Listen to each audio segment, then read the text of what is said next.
नमस्कार। आज सुबह सुबह एक दुखद खबर आंध्र प्रदेश के विशाखापट्टनम से आई है, जहां एक केमिकल प्लांट में जहरीली गैस लीक हो गई और इस वजह से अभी तक एक बच्चे समेत 11 लोगों की जान चली गई है, जबकि करीब 200 से ज़्यादा लोग अस्पताल में भर्ती हैं, जिनमें से लगभग 25 की हालत गंभीर बताई जा रही है। इस घटना पर नज़र बनी हुई है और जब तक जांच पूरी नहीं हो जाती है तब तक कोई विशेष टीका टिप्पणी करना उचित नहीं होगा। लेकिन इतना ज़रूर कहा जा सकता है कि लॉकडाउन की वजह से ये कंपनी बंद थी और अब खोलने की तैयारी हो रही थी।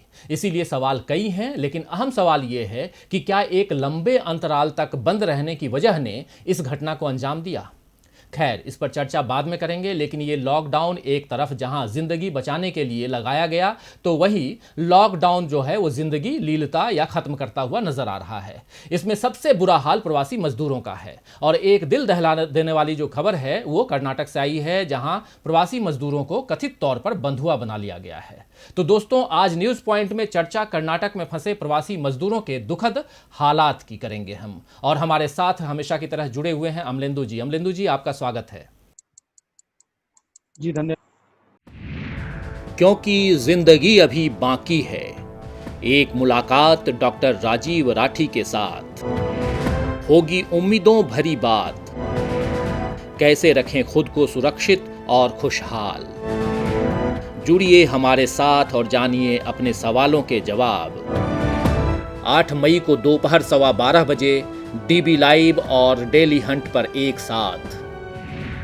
दरअसल कर्नाटक से कामगारों को उनके गृह राज्य ले जाने वाली 10 ट्रेनों को रद्द कर दिया गया है।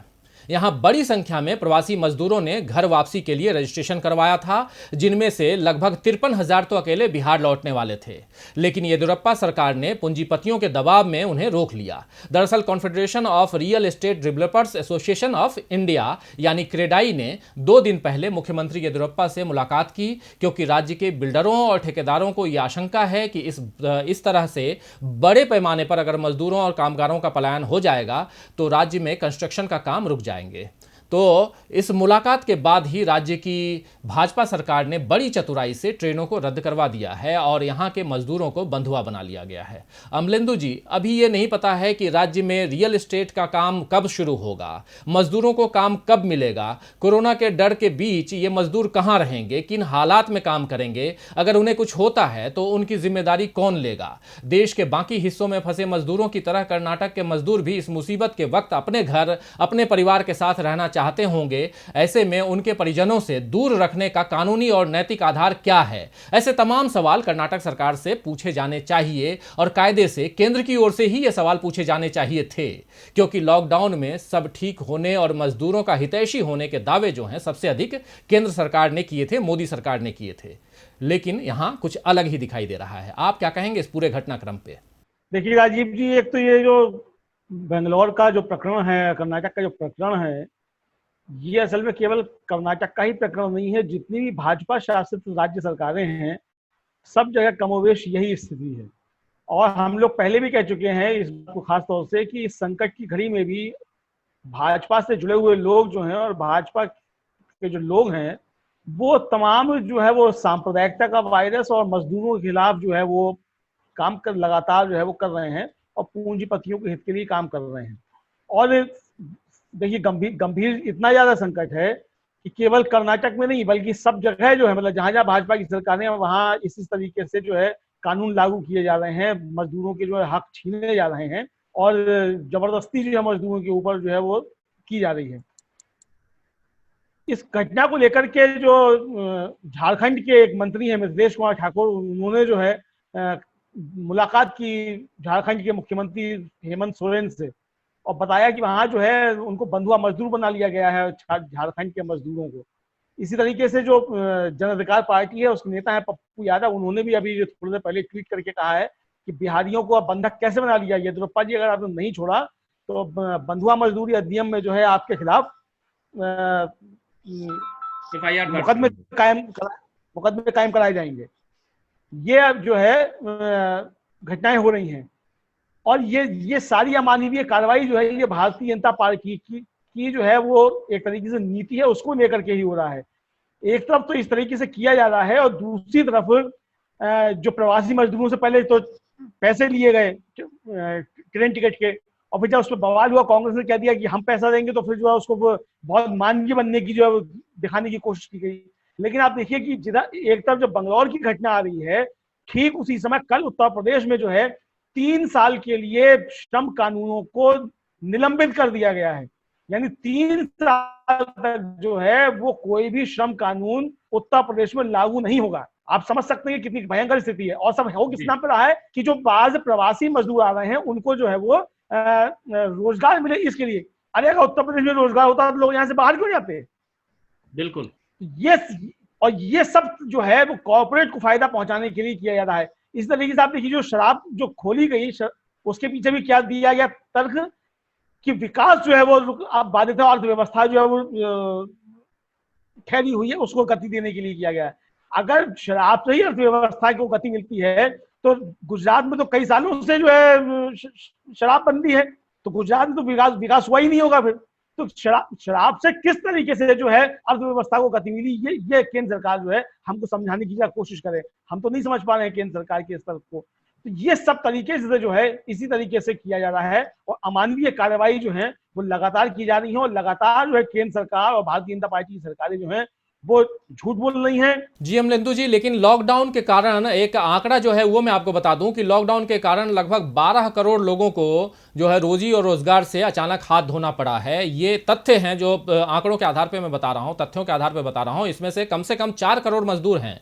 और एक दूसरा अध्ययन जो है, दूसरा रिसर्च जो है उसमें कहा गया है कि इनमें से 78% को लॉकडाउन की अवधि में मजदूरी नहीं मिली है। इस वक्त जो है जब लॉकडाउन चला है उस समय जो उन्होंने काम किया है उस समय मतलब लॉकडाउन के कारण उनको मजदूरी नहीं मिली है। और 82% को सरकार की तरफ से कोई राशन नहीं मिला है, जबकि सरकार दावा कर रही है कि सबको हम राशन मुहैया करा रहे हैं। और लगभग 64% के पास आगे गुजारे के लिए नाम मात्र की धनराशि बच गई है, रही हुई है। यह आंकड़ा एक सप्ताह पहले का है और आगे क्या स्थिति होती है वो हम समझ रहे हैं कि बहुत ही विकट स्थिति होने वाली है। और इसके अलावा उनके पास में कि कोई चारा नहीं रहेगा कि वो किसी भी हालत में अपने अपने घर लौट के जाएं, जो प्रवासी मजदूर हैं। लेकिन कर्नाटक की बिल्डर लॉबी और उसकी छत्र छाया में चल रही सरकार गरीब कामगारों को बंधुआ मजदूर बना करके रखना चाहती है, ये तो साफ नजर आ रहा है।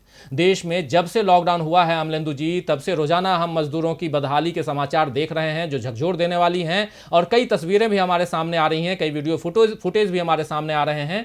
और काम ना होने के कारण अपने घर गांव लौटने के लिए जो हजारों और सैकड़ों की संख्या में लोग जो हैं पैदल सफर कर रहे हैं, ये भी हम देख रहे हैं। कोई साइकिल से जा रहा है, कोई रिक्शा से जा रहा है, कोई ऑटो रिक्शा से जा रहा है। जिसके पास जो साधन मुहैया है उस साधन से वो जो प्रवासी हैं वो अपने अपने घर की ओर जा रहे हैं। और बहुत से कामगारों, इसमें से हम लोगों ने खबर भी दी थी और इसी में चर्चा भी किए थे अमलेंदु जी, आपको याद होगा कि बहुत से कामगार ऐसे हैं जो थकान, भूख, चिंता और बीमारी और डिप्रेशन के कारण रास्ते में ही उन्होंने दम तोड़ दिया, ऐसी भी खबरें आई हैं।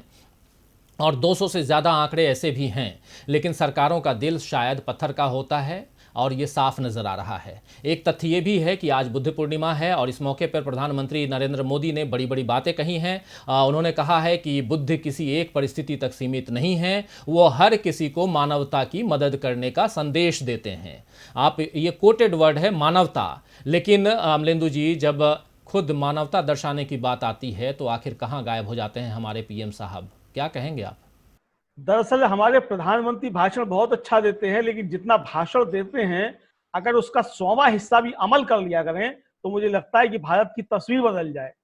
समस्या यही है कि प्रधानमंत्री भाषण तो जो बहुत देते हैं लेकिन अमल जो है उस पर बिल्कुल नहीं करते हैं, कतई अमल नहीं करते हैं। अगर अमल कर लें तो बहुत कुछ ठीक हो जाए। देखिए जितनी भी भारतीय जनता पार्टी की सरकारें हैं सब जगह अमानवीयता जो है वो बढ़ती जा रही है और सरकारें लगातार अमानवीय होती जा रही हैं। आप देखिए कि लॉकडाउन लागू है लेकिन भारतीय जनता पार्टी का जो सांप्रदायिक एजेंडा है उस पर कोई रोक नहीं है। सीए और एनआरसी के विरोध में जो आंदोलन चल रहे थे उन पर लगातार गिरफ्तारियां जो है इस लॉकडाउन की आड़ में की जा रही हैं और चुन चुन के जो निशाना जो है लोगों को बनाया जा रहा है। कल ही देखिए कि रोजा अफ्तार के समय दिल्ली अल्पसंख्यक आयोग के जो चेयरमैन हैं जफर इस्लाम साहब, उनके यहाँ पुलिस की दबिश पड़ी। ये सारी चीजें जो है 100 से ज्यादा की संख्या में पुलिस पहुंची उनके यहाँ। जी 100 से ज्यादा की ज्यादा संख्या में पुलिस पहुंची। तो यानी इस संकट की घड़ी में भी इनका सांप्रदायिक एजेंडा है, कहीं नहीं रुक रहा है और प्रधानमंत्री भाषण पेल रहे हैं मानवता के ऊपर के। मुझे लगता है कि प्रधानमंत्री को अपने भाषण से सबसे पहले स्वयं जो है वो सीख लेने की आवश्यकता है। ये बताया जाए कि प्रधानमंत्री बताएं इस देश को कि जब लॉकडाउन लागू किया गया था, इस देश से किसने कहा था कि जो जहां है वहीं रुक जाए और सबको खाने का इंतजाम है? प्रधानमंत्री अपने कहे हुए शब्दों की मर्यादा क्यों नहीं रखते हैं? प्रधानमंत्री ने जब कहा था कि जो जहां है वहां रुक जाए और सबको खाना मिलेगा, प्रधानमंत्री बताएं कि कहां कहां खाना दिया गया है, कहां कहां जो है केंद्र सरकार के टेंट लगे हुए हैं, कहां कहां केंद्र सरकार खाना खिला रही है, अब तक कितना पैसा खर्च किया गया है? प्रधानमंत्री पीएम केयर्स फंड का भी जो है लोगों को हिसाब दें कि कितना पैसा उसमें आ रहा है और वो किस मद में खर्च किया जा रहा है, आखिर वो पैसा खर्च हो कहाँ रहा है, ये सवाल भी है। आज ही अखिलेश यादव ने ट्वीट किया है कि उत्तर प्रदेश का कोई एक जल निगम विभाग है, वो 3 महीने से कर्मचारियों को तनख्वाह नहीं दे रहा है और पीएम केयर्स फंड में दान कर रहा है। ये क्या हो रहा है? भारतीय जनता पार्टी ये क्या कर रही है? ये देश जो है सवाल पूछता है, देश जानना चाहता है कि ये आखिर हो क्या रहा है। प्रधानमंत्री जी, जो आप दूसरों को मानवता का संदेश देना चाहते हैं, मुझे लगता है कि सबसे पहले भारतीय जनता पार्टी की जो सरकारें हैं वो जो है मानवीय बनने की कोशिश करें, वो मानवता दर्शाएं। बिल्कुल सही बोल रहे हैं अमलेंदु जी। अभी 2 दिन पहले हम सबको पता है कि कार्ल मार्क्स की जयंती थी। आपको पता ही है कि कार्ल मार्क्स जर्मन दार्शनिक थे, अर्थशास्त्री थे, इतिहासकार थे, राजनीतिक सिद्धांतकार थे, समाजशास्त्री थे, पत्रकार थे और वैज्ञानिक थे और समाजवाद के प्रणेता भी थे। आपको याद होगा कि उन्होंने कहा था कि दुनिया के मजदूरों एक हो जाओ, तुम्हारे पास कुछ भी नहीं है खोने के लिए सिवाय तुम्हारी बेड़ियों के। लेकिन लगता है अमलेंदु जी कि ये सरकार तो शायद मार्क्स को भी गलत ठहरा कर दम लेगी, क्योंकि अब तो मजदूरों के पास उनकी बेड़ियां खोने का भी अधिकार शायद नहीं है। कम से कम कर्नाटक सरकार के रवैये से तो यही लगता है। दुनिया में शोषण का सिलसिला इसी पूंजीवादी सत्ता के कारण ही शुरू हुआ और कर्नाटक में हम इसका जीता जागता प्रमाण देख रहे हैं। सरकार तर्क दे सकती है कि ये सब उसने मजदूरों के भले के लिए किया है, उसे रोजगार देने के लिए किया है, लेकिन कोई नादान ही होगा जो इन मासूम लगने वाले तर्कों पर भरोसा करेगा और वहां साफ दिखाई दे रहा है कि वहां मजदूरों को बंधुआ बनाया जा रहा है। तो दोस्तों, आज के लिए बस इतना ही। आपने बहुत ही ध्यान से सुना इस पूरे कार्यक्रम को, इसके लिए तहे दिल से शुक्रिया अदा करता हूं। अमलेंदु जी, आपने भी चर्चा के लिए वक्त निकाला, इसके लिए भी बहुत बहुत धन्यवाद। और दोस्तों, देखते रहिए डीवी लाइव। नमस्कार।